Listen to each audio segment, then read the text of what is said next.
तो हेलो बच्चों, कैसे हैं आप सब लोग। मेरा नाम है आशीष और welcome to my channel concept core, जहां पे आपको सिखाया जाता है हर कंसेप्ट पूरे कोर से, पूरी डिटेल से और पूरी क्लैरिटी के साथ।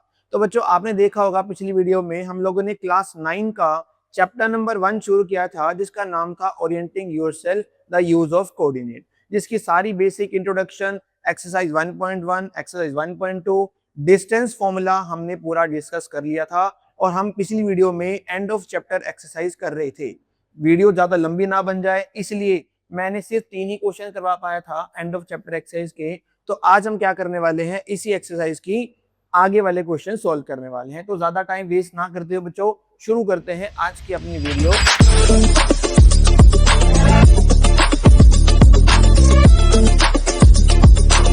तो क्वेश्चन नंबर 4 हमारे पास है। क्वेश्चन नंबर 4 में क्या लिखा हुआ है, प्लॉट पॉइंट Z जिसके कोऑर्डिनेट दे रखे हैं 5 and -6 on the Cartesian plane, यानी कार्टेशियन प्लेन लेना है, उसके ऊपर आपने ये पॉइंट आपने लोकेट करना है, प्लॉट कर। उसके बाद ये जो पॉइंट Z है, इसका यूज करते हुए construct a right angle triangle IZN and find the length of the 3 sides. तो कहते हैं जी, इस कोऑर्डिनेट को प्लॉट करो, इस पॉइंट को प्लॉट करो, उसके बाद इस पॉइंट का यूज करके एक ट्रायंगल बनाओ, राइट एंगल ट्रायंगल। उसके बाद जो राइट एंगल ट्रायंगल की तीनों साइड जाएंगी, उनकी लेंथ भी बतानी। ठीक है, तो लेंथ बताने के लिए सबसे पहले मुझे इस पॉइंट को क्या करना पड़ेगा, प्लॉट करना पड़ेगा। तो चलिए इसको सबसे पहले क्या करते हैं, प्लॉट करते हैं। चलिए इसको प्लॉट करते हैं। सबसे पहले यहाँ पर हमने एक वर्टिकल एक्सिस ले ली, इसको क्या बोलते हो, वाई एक्सिस बोलते हैं। यहाँ पर हमने एक हॉरिजॉन्टल एक्सिस ले ली, इसको क्या बोलते हैं, एक्स एक्सिस बोलते हैं। यहाँ पर होता है एक्स का नेगेटिव, ये होता है ओरिजिन, ये होता है एक्स का पॉजिटिव। यहाँ पर होता है वाई का पॉजिटिव, यहाँ होता है वाई का नेगेटिव। इधर एक्स के पॉजिटिव पॉइंट्स लेते हैं 1 2 3 4 5 एंड सो ऑन। इधर हम लोग एक्स के नेगेटिव लेते हैं -1 -2 -3 -4 -5 एंड सो ऑन। इधर हम y के पॉजिटिव लेते हैं 1 2 3 4 5। इधर y के नेगेटिव लेते हैं -1 -2 -3 -4 -5 -6 एंड सो ऑन। अब ये पॉइंट हमें प्लॉट करना है 5, -6, यानी x का कोऑर्डिनेट 5 है और y का कोऑर्डिनेट -6 है। x का कोऑर्डिनेट 5 है, x का कोऑर्डिनेट 5 है, तो यहां से स्टार्ट करेंगे। x का 5 है और y का -6 है। बच्चों अगर पॉजिटिव 6 होता तो कहाँ लेते, ऊपर। नेगेटिव 6 है तो कहाँ लोगे, नीचे। यानी x का 5 है, इसको मुझे नीचे लेके जाना है, कहाँ तक, जहां y का -6 है। तो ये तो पॉइंट यहाँ पर आएगा, इसका नाम हमने रख दिया z, दे रखा था 5, ये पॉइंट आ।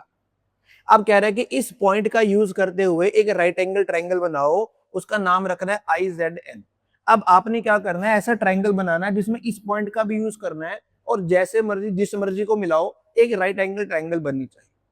अब राइट एंगल ट्रायंगल बनाने के बहुत सारे तरीके हो सकते हैं। आप क्या करो, इस पॉइंट को इससे मिला दो, इसको इससे मिला दो, इसको इससे मिला दो, ये भी एक राइट एंगल ट्रायंगल बन सकता है। और भी कोई तरीका हो सकता है, मान लो इसको आपने इससे मिलाया, इसको इससे मिलाया और ये इसको मिलाया, ये भी हो सकता है। कई तरीके हो सकते हैं, कोई भी तरीका आप इसके अंदर यूज कर सकते हैं। मैं सबसे आसान वाला तरीका बताने वाला हूं, ताकि आपको बहुत जल्दी फटाफट से इसका आंसर मिल भी जाए। तो मैं क्या करता हूं, इसके लिए क्या करता हूं, मैं ओरिजिन को मिला लेता हूं इसके साथ, जेड के साथ। ठीक है सर, और मैंने जेड को मिलाया इसके साथ। ठीक है सर, क्या ये राइट एंगल ट्रायंगल दिखाई दे रहा है, बिल्कुल दिखाई दे रहा है। ये एक राइट एंगल ट्रायंगल है जिसमें ये आपकी हाइपोटेन्यूस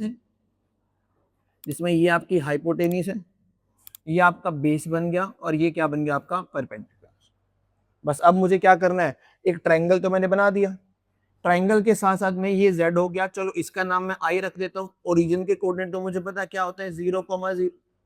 z के कोऑर्डिनेट, अब z तो ये हो गया n, ये पॉइंट n रख लेता हूँ। इसके कोऑर्डिनेट क्या बनेंगे, अब इस पॉइंट को अगर मैं x एक्सिस मिलाऊंगा तो कहाँ मीट करेगा, 0 पे, और ये क्या है, -6, तो इसके कोऑर्डिनेट क्या आ गए, 0, -6। अब मुझे क्या करना है, इसके तीनों साइड्स की लेंथ पता करनी है।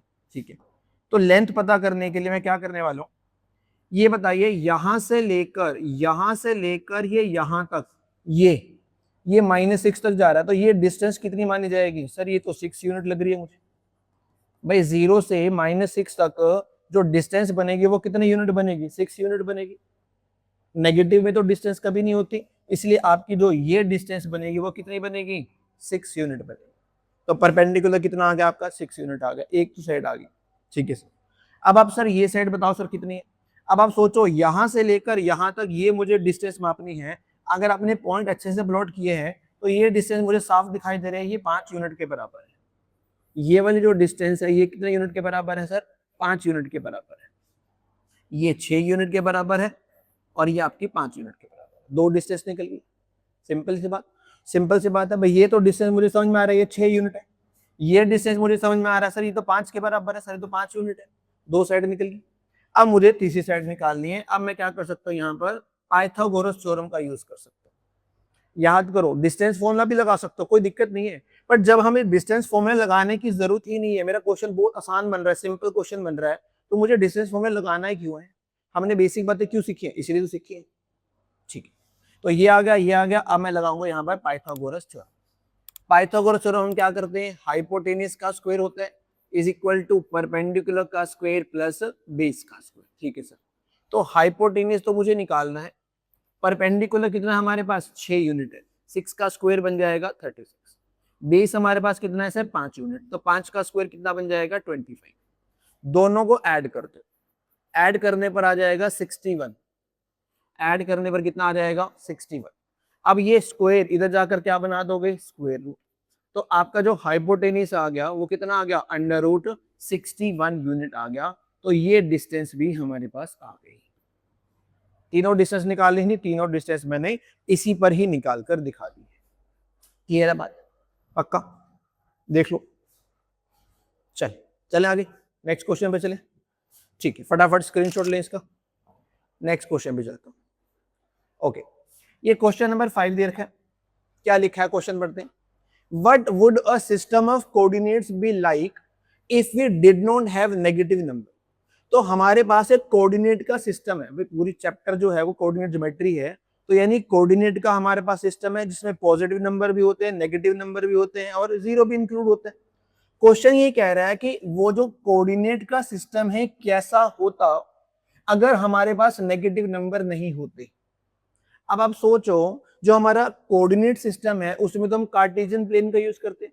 कार्टेशियन प्लेन मतलब सर एक प्लेन लिया था, उस प्लेन को हमने कितने पार्ट में डिवाइड किया था सर, 4 पार्ट में डिवाइड किया था। एक हॉरिजॉन्टल लाइन ड्रॉ की थी, एक वर्टिकल लाइन ड्रॉ की थी, तो मेरे पास 4 क्वाड्रेंट आ गए थे। उसी को तो बोलते हैं कोऑर्डिनेट सिस्टम। अगर नेगेटिव नंबर नहीं होंगे तो ये मैंने कार्टेशियन प्लेन ड्रॉ कर दिया, ये एक्स एक्सिस ये वाई एक्सिस, तो ये 4 क्वाड्रेंट बन गए।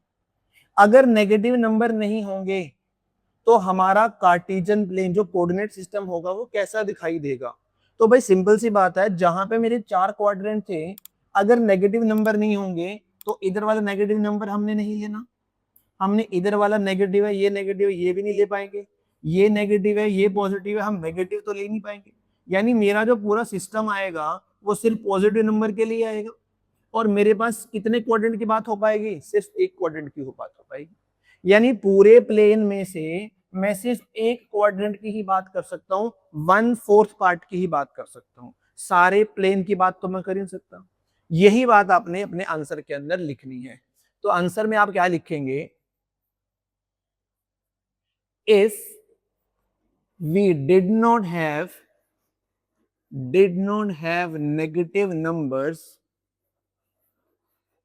if we did not have negative numbers, then there will have only one quadrant of a plane, of the Cartesian plane. Means we can locate points only on 1/4 of the Cartesian plane. पूरे Cartesian plane के सिर्फ 1/4 part पर ही मैं point plot कर सकता हूँ। सिर्फ इधर ही कर पाऊंगा, नेगेटिव नंबर नहीं होंगे तो ये भी नहीं कर सकता, ये भी नहीं कर सकता, ये भी नहीं कर सकता। सिर्फ एक क्वाड्रेंट की बात ही हो सकती है। ठीक है, पहले का आंसर तो ये लिखो। फिर कह रहा है कि वुड दिस सिस्टम अलाउ, अगर ये नेगेटिव नंबर ना होते तो क्या ये सिस्टम प्लेन का, जो 2D प्लेन के सभी पॉइंट्स को लोकेट करने में हेल्प करता? तो आप बोलोगे no. If we did not have if we did not have negative numbers,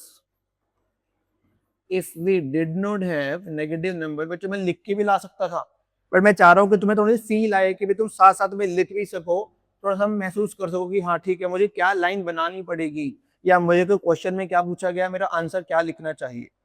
तो no, if we did not have negative number, this system would not allow us to locate all the points on a 2D plane because then the points on the left or below the origin could not have been located या could not be located।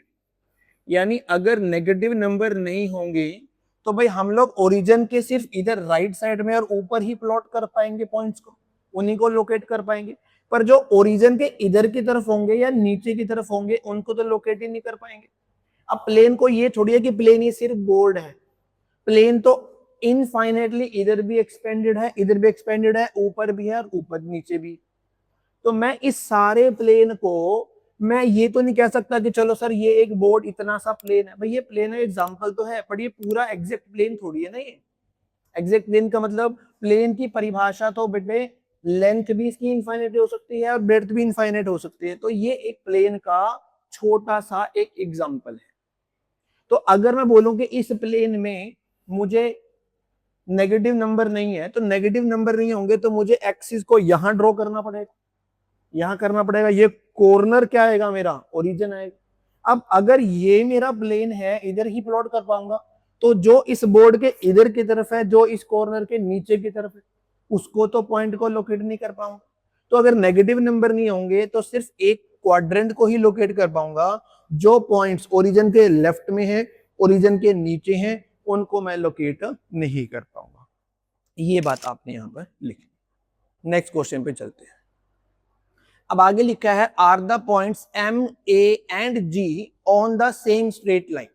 ये कुछ points दे रखे हैं, आपको बताया है क्या ये तीनों पॉइंट स्ट्रेट लाइन पे हैं। Suggest a method to check this without plotting and joining the points. कहते हैं आपने पॉइंट्स को प्लॉट नहीं करना, पॉइंट्स को प्लॉट नहीं करना और फिर उनको ज्वाइन भी नहीं करना। बिना प्लॉट किए, बिना ज्वाइन किए कोई ऐसा मेथड सजेस्ट करो जिससे हम ये पता कर सकें कि ये तीनों पॉइंट्स एक लाइन के ऊपर है। तो मेथड आपको बताना पड़ेगा, मेथड तो उसके बहुत सारी है, पर मुझे जो आसान लगता है, अब क्लास में कई और तरीके से भी करवाते, मैंने देखा है कि क्लासेस के अंदर स्कूल्स में अलग अलग मेथड से करवाते हैं, कि इसको एक कोलिनियर वाले मेथड से कराते हैं, जो कई दफा कई बार थोड़ी दिक्कत क्रिएट करता है बच्चों के। तो मैं चाहता हूं कि ऐसा कोई प्रॉब्लम आए ही ना। हमारे पास यहाँ पर एक फॉर्मूला याद करना पड़ेगा, इस फॉर्मूले का नाम है एरिया ऑफ ट्रायंगल। मतलब बताता हूं, समझो पहले क्या है। सपोज करो मेरे पास एक पॉइंट है x1 y1, एक पॉइंट B है जिसके कोऑर्डिनेट है x2 एंड y2, एक पॉइंट C है जिसके कोऑर्डिनेट है x3 और y3। मुझे ये चेक करना है कि ये पॉइंट्स एक लाइन के ऊपर आएंगे कि नहीं आएंगे। अब आप सोचो, अगर तीन पॉइंट्स एक लाइन के ऊपर आएंगे, अगर तीन पॉइंट्स एक लाइन के ऊपर आएंगे तो क्या ये ट्रायंगल बनाएंगे? अगर तीनों पॉइंट एक लाइन के ऊपर आएंगे तो क्या कोई ट्रायंगल बनेगा? सर नहीं बनेगा। जब तीनों ही पॉइंट एक लाइन के ऊपर है तो कोई ट्रायंगल तो बनेगा। पर अगर ये तीनों पॉइंट अगर एक लाइन पे नहीं है, मान लो कुछ ऐसे पॉइंट्स एक लाइन पे तो नहीं है, अगर मैं इनको मिलाने की कोशिश करूं तो ये एक लाइन पे तो दिखाई नहीं दे रहे मुझे, ये तो तीन अलग अलग लाइन पे दिखाई दे रहे। इसका मतलब अगर कोई पॉइंट, तीन पॉइंट अगर मेरे पास हैं, अगर वो तीनों पॉइंट एक लाइन में है तो ट्रायंगल तो आएगा ही नहीं, ट्रायंगल तो बनेगा ही। अब जब ट्रायंगल ही नहीं बनेगा तो मैं बोलूंगा इस ट्रायंगल का एरिया क्या है, जीरो आएगा। ट्रायंगल का एरिया क्या आएगा, जीरो आएगा। और अगर ये एक लाइन के ऊपर नहीं है तो छोटा ट्रायंगल बने चाहे चाहे बड़ा बने तो एरिया ऑफ ट्रायंगल जीरो तो नहीं आएगा। तो मैं इसी बात का यूज करने वाला हूं, अगर मुझे चेक करना है कि ये तीनों पॉइंट्स एक लाइन के ऊपर है या नहीं है, तो मैं एक फॉर्मूला याद करने वाला हूं यहां पर, एरिया ऑफ ट्राइंगल। क्या फॉर्मूला है, नोट जरूर कर लेंगे, ठीक है। तो एरिया ऑफ ट्राइंगल निकालने का कोऑर्डिनेट ज्योमेट्री में भी एक फॉर्मूला है। क्या फॉर्मूला है, कैसे याद करना है, और भी ध्यान देंगे। 1/2 लिखेंगे, फिर ब्रैकेट। जब आप x1 लिखोगे, ध्यान देना साइक्लिक चलेंगे हम लोग, हम साइकिल से चलेंगे, यानी इधर जाएंगे फिर वापस आएंगे। मतलब जब आप x1 लिखोगे तो इस x1 की मल्टीप्लाई करनी है y2 से और y3 से, यानी आपको x1 की मल्टीप्लाई y2 माइनस y3 से करनी है। जब आप x1 लिखोगे तो आप y1 की बात नहीं करोगे, आप y2 माइनस y3 की बात करोगे, ठीक है। प्लस, हमेशा प्लस आएगा। अब x2 की बात करेंगे, जब x2 की बात करेंगे तो हम y2 की बात नहीं करेंगे, हम करेंगे y3 माइनस y1, ठीक है सर, ओके सर।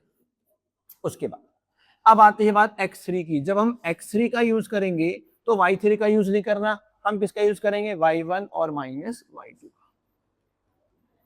बस ये फॉर्मूला आपने याद, तरीका समझ लो लिखने का तरीका। अब कितना रट्टा मार पाओगे, ज्यादा रट्टा नहीं मार पाओगे, बस समझ लो। जैसे अगर आप x1 लिखोगे तो y1 का यूज नहीं करना, x1 लिखोगे तो y2 माइनस y3 यूज करना। अगर x2 लिखोगे तो y2 का यूज नहीं करना, y3 माइनस y1 का यूज करना। अब जब आप x3 लिखोगे तो y3 का यूज नहीं करना, y1 माइनस y2 यूज करोगे। एक बात और ध्यान रखना कि जो एरिया ऑफ ट्राइंगल हमेशा पॉजिटिव आता है, जैसे डिस्टेंस हमेशा पॉजिटिव होती है तो एरिया ऑफ ट्राइंगल भी हमेशा क्या होगा, नेगेटिव होगा। मतलब जब आप इस क्वेश्चन को सोल्व करोगे, ये ध्यान रखना है कि जो भी एरिया आएगा वो पॉजिटिव में आएगा। ये जो मैंने दो लाइन लगाई इसको बोलते हैं मॉडुलस, यानी जो भी इसके अंदर आंसर आएगा अगर वो नेगेटिव भी आएगा तो भी हमने क्या कंसीडर करना है, पॉजिटिव कंसीडर करना है, ठीक है। इस फॉर्मूले का यूज करके हम चेक करेंगे कि क्या ये तीनों पॉइंट एक स्ट्रेट लाइन पे है या नहीं, ठीक है। चलिए शुरू करते हैं फिर हमारा क्वेश्चन यहां पर। अब मैं क्या करता हूं, यहां पर इन्होंने m दे रखा है -3 -4, ठीक है। इसको रख लेता हूं x1, इसको ले लेता हूं y1। a मैंने रखा हुआ है यहां पर 0,0, इसको ले लिया x2, इसको ले लिया y2, ठीक है सर। फिर हमारे पास है g के कोऑर्डिनेट है 6,8, यानी किसको मैं x3 ले लेता हूं, इसको क्या ले लेता हूं 1। बस एरिया ऑफ ट्राइंगल निकाल के देख लेते हैं। Area of triangle is equal to 1/2।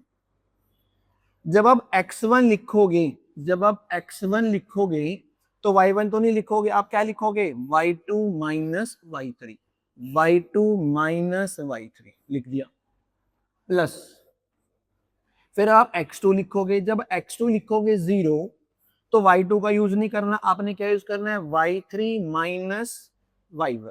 y3 है 8, माइनस लिखा, ये माइनस का 4 है, ये माइनस क्या बन जाएगा, +4, ठीक है, प्लस। फिर हम यूज करेंगे x3 का, x3 का यूज करेंगे तो वो 6 है, अब y3 का यूज नहीं करना। अब हम क्या करेंगे, y1 माइनस y2, यानी -4 -0। और जो भी आंसर आएगा ये ध्यान रखना हमारा आंसर किसमें आना चाहिए, पॉजिटिव, ठीक है। 1/2, ये -3 आ गया, ये -8 आ गया, ये 0 था, 8 + 4 12 बन गया, ये 6 था, ये -4 -0, ये -4 बन गया, और मेरा आंसर किसमें आना चाहिए, पॉजिटिव आना चाहिए। 1/2 लिख दिया, 8 3 24 बन गया प्लस का, 12 को 0 से मल्टीप्लाई करेंगे 0 आ गया, और 6 4 24 आ गया, ये माइनस का 24 आ गया। जो भी आंसर आएगा वो किसमें आएगा, पॉजिटिव। ये प्लस का 24, ये माइनस का 24 कैंसिल हो गया, 0 बन गया। तो 1/2 कि मल्टीप्लाई में क्या आ गया मेरे पास, जीरो ही आ गया। तो इसका मतलब एरिया ऑफ ट्रायंगल क्या आ गया, जीरो आ गया। तो जब एरिया ऑफ ट्रायंगल हमारा जीरो आ गया, इसका मतलब वो ट्रायंगल तो बनेगा ही। और अगर ट्रायंगल नहीं बनेगा तो मैं बोलूंगा हाँ जी तीनों पॉइंट्स कहां पर हैं, एक स्ट्रेट लाइन के ऊपर। बिल्कुल आसान तरीका है, बस आपको एक फॉर्मूला जो है याद करना पड़ेगा, ठीक है। तो ये बात ध्यान रखें, हम एरिया ऑफ ट्रायंगल का फॉर्मूला याद करेंगे। अगर एरिया ऑफ ट्रायंगल हमने तीनों पॉइंट्स का यूज करके एरिया ऑफ ट्रायंगल निकाला, अगर वो एरिया ऑफ ट्रायंगल जीरो आ गया तो मैं लिखूंगा yes the points lie on the straight line, same straight line. बस अब क्या लिखोगे आप यहां पर, मैं लिख देता हूं, यहां लिख देता हूं, as area of triangle is equal to zero, hence points, कौन से पॉइंट्स, एक M हो गया, A हो गया, G हो गया, points M, A and G lies on same straight line, same straight line. तो अगर ये फॉर्मूला कर लोगे तो बहुत आसान हो जाएगा। जो स्कूल में कोलिनियर वाला एक पॉइंट्स करते हैं, यहाँ पे ये भी आ जाता है कि बताओ ये तीनों पॉइंट्स कोलिनियर है या नहीं है। भाई सेम स्ट्रेट लाइन में अगर पॉइंट्स तीन या तीन से ज्यादा पॉइंट्स अगर एक ही स्ट्रेट लाइन में है तो उनको कोलिनियर पॉइंट्स भी कहते हैं। तो पेपर में बच्चों ये भी पूछ सकते हैं कि बताओ ये पॉइंट्स कोलिनियर है या नहीं है। अगर एरिया ऑफ ट्रायंगल जीरो आएगा तो पॉइंट्स आर कोलिनियर, अगर नहीं आएगा तो पॉइंट्स आर नॉन कोलिनियर। ठीक बात, ठीक बात, ठीक है, ठीक है। डिस्टेंस फॉर्मूला से कराता है, स्कूल्स के अंदर डिस्टेंस फॉर्मूला से कराता है, क्लास 10 में भी आता है।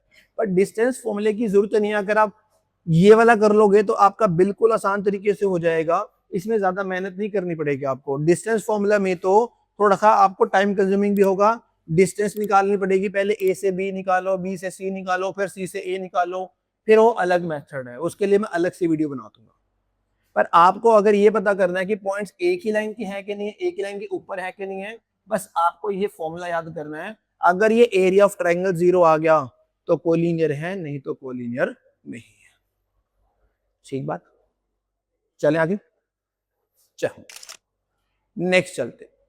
Use your method from problem number 6, यानी जो आपने क्वेश्चन नंबर 6 में मेथड यूज किया था कि चेक करने के लिए कि पॉइंट्स एक स्ट्रेट लाइन पे हैं कि नहीं है, उसी मेथड का यूज करते हुए आप ये भी बताओ कि जो R है, B है और C है, क्या ये सेम स्ट्रेट लाइन पे लाई करेंगे या नहीं करेंगे।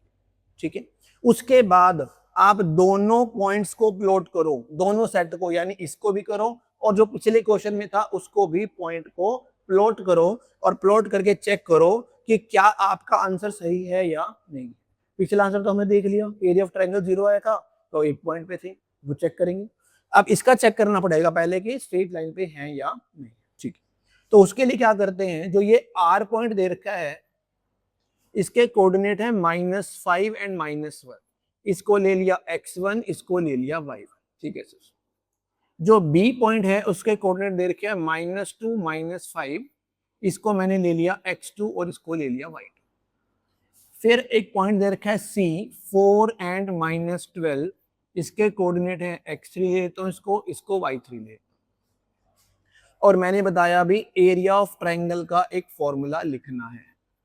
क्या फॉर्मूला है, 1/2 लिखेंगे, x1 लिखेंगे तो y1 की बात नहीं करनी है, y2 minus y3 plus x1 हो गया। अब बात करेंगे x2 की।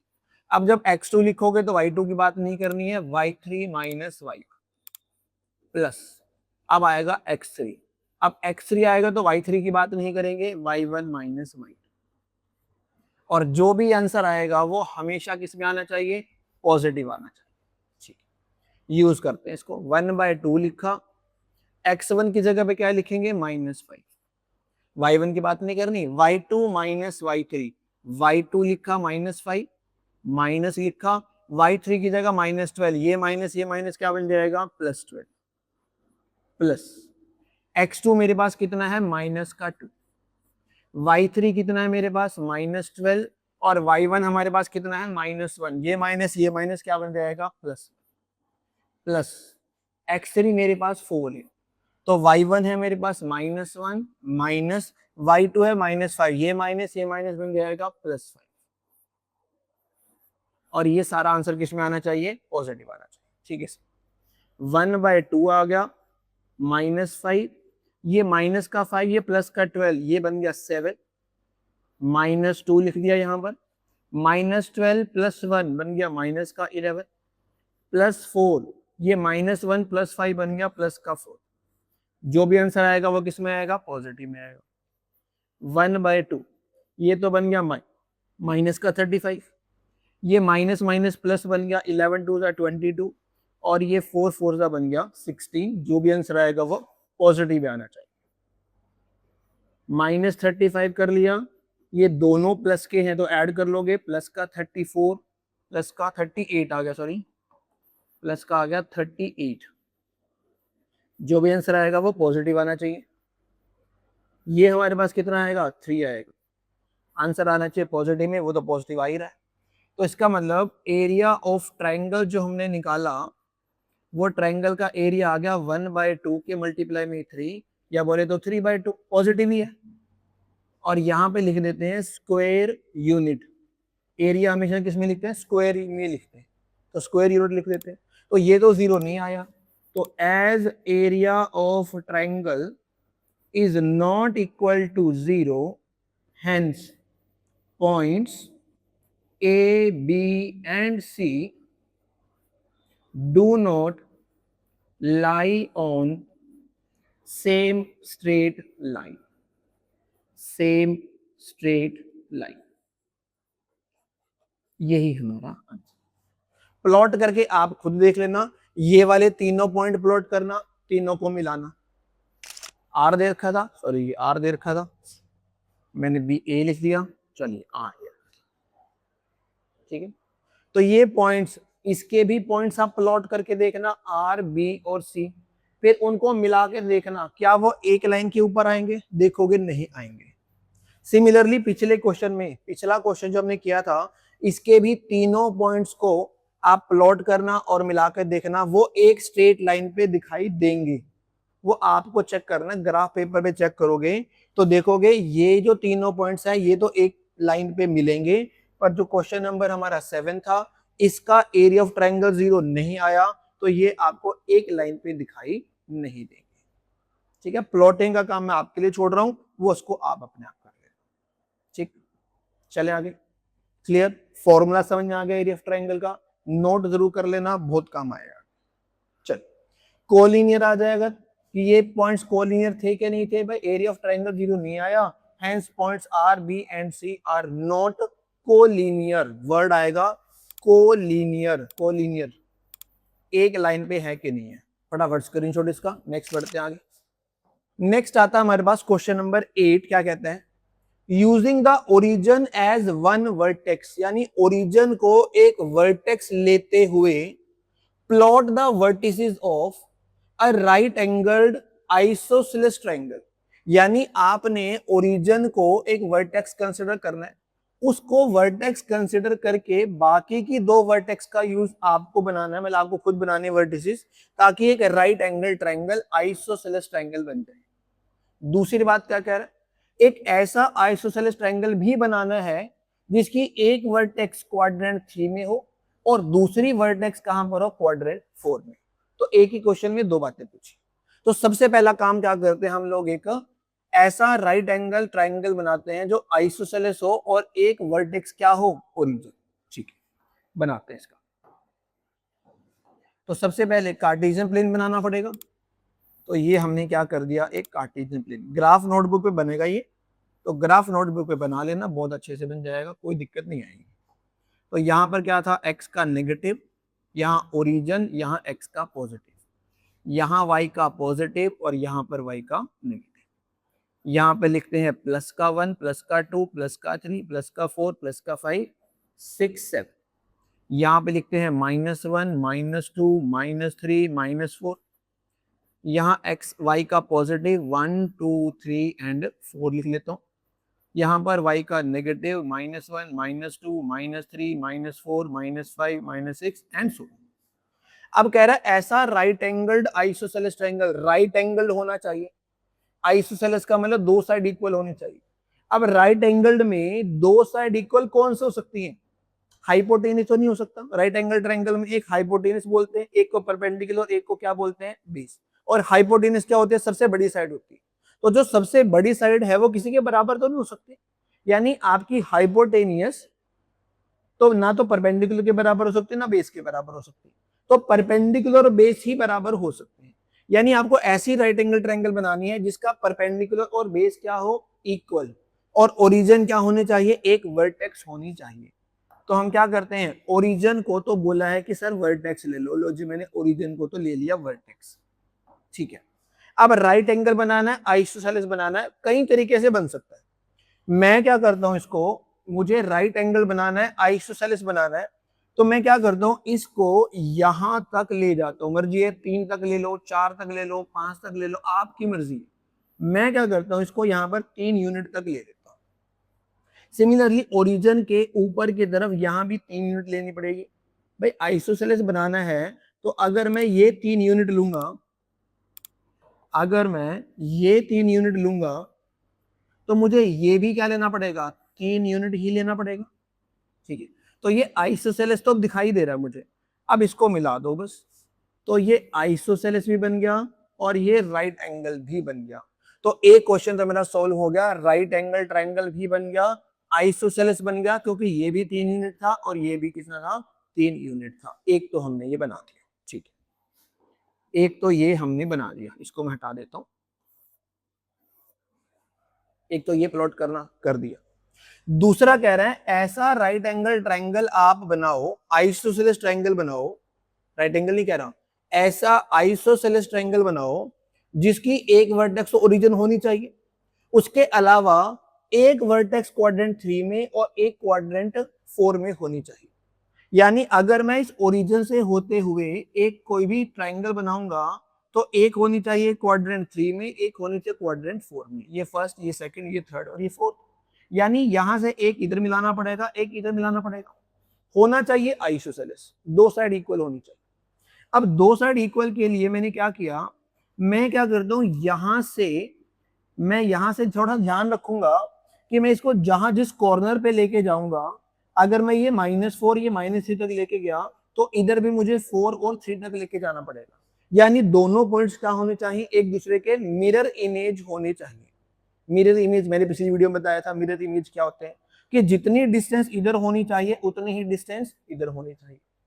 तो मैं क्या करता हूं, एक पॉइंट तो आप देखो, आपका आंसर कुछ और भी हो सकता है। मैंने क्या किया, इसको मिला दिया, ये -3 है, ये -4। सिमिलरली मैं इसी तरह से यहां मिला देता हूं, ये -3 -4 था तो यहां पे मैंने इसको यहां तक मिला दिया, ठीक है। ठीक बन रहा है, बिल्कुल ठीक है। तो इसको अगर मैंने मिलाया यहां पर, यानी ये -3 पर है, ये -4 पर है, ठीक है। ये यहां तक ये -4 डिस्टेंस है, ये क्या है हमारी 3 है। सिमिलरली ये हमारे पास ये 4 दिखाई दे रही है, जैसे ये 4 थी ये भी 4 है, ये 3 थी ये भी 3 है, ठीक है, बन गए। अब बस हम क्या करेंगे, इसको भी मिला देंगे। तो ये आपका आइसोसेलेस ट्रायंगल भी बन गया और ये एक वर्टेक्स क्वाड्रेंट कौन से क्वाड्रेंट में आ गई? थर्ड में आ गई, एक क्वाड्रेंट फोर्थ में आ गई कि नहीं आ गई? तो दोनों पार्ट हो गए। एक में तो राइट एंगल ट्रायंगल बनाना था जिसमें वर्टेक्स क्या होनी चाहिए? ओरिजिन होनी चाहिए, बन गया। ये भी 3 ये भी 3। सिमिलरली दूसरे में क्या कह रहा है, एक आइसोसेलेस ट्रायंगल बनाओ जिसका वर्टेक्स एक ओरिजिन होना चाहिए, एक वर्टेक्स क्वाड्रेंट 3 में, एक वर्टेक्स क्वाड्रेंट 4 में होनी चाहिए। तो मैंने क्या किया, यहां पर एक ऐसा पॉइंट ले लिया, कोई भी पॉइंट ले लो, कोई दिक्कत नहीं है, आपकी मर्जी है। यहां लिया है, आप यहां भी ले सकते हो, आप यहां भी ले सकते हो, आप आगे भी ले सकते हो, मर्जी आपकी है। पर ये ध्यान रखना कि जो भी आप पॉइंट यहां लोगे उसका मिरर इमेज लेना है, यानी जितनी डिस्टेंस ये लोगे उतनी ही डिस्टेंस आपको ये लेनी पड़ेगी, ठीक बात। आप अगर वर्टेक्स दिखाना चाहते हो, बताना चाहते हो वर्टेक्स कौन कौन से हैं, इसके कोऑर्डिनेट क्या थे? 0,0। इसके कोऑर्डिनेट क्या बनेंगे? इस पॉइंट को अगर x एक्सिस से मिलाऊंगा तो -4 है, इसको y से मिलाऊंगा तो -3। इसके कोऑर्डिनेट क्या बनेंगे? x का क्या दिखाई दे रहा है? 4 और y का क्या दिखाई दे रहा है? -3। ये कोऑर्डिनेट भी बता दी। इसके बताने हैं तो x का कोऑर्डिनेट क्या दिखाई दे रहा है? 3 और y का दिखाई दे रहा है 0। इसके कोऑर्डिनेट क्या है, इस पॉइंट को अगर मैं x एक्सिस मिलाऊंगा तो 0 है और y का क्या है यहाँ पर 3 है। बोला नहीं है इन्होंने, पर हमने बताने थे बता दिए। समझ आई बात? ऐसे आपको ग्राफ पेपर पे इसको प्लॉट करके दिखाना था। ठीक है, तो फिर यहाँ पे हम ये क्वेश्चन हमारा खत्म हो गया। बस इस वीडियो को यहीं खत्म करते हैं, ज्यादा लंबी वीडियो नहीं करेंगे। तो जो बाकी के पार्ट रह गए हैं वो अपनी नेक्स्ट वीडियो के अंदर हम इसको कोशिश करेंगे कवर करने की। तो उम्मीद करूंगा कि बच्चों आपको जितना भी करवाया गया है वो बहुत अच्छे से समझ में आ भी रहा होगा।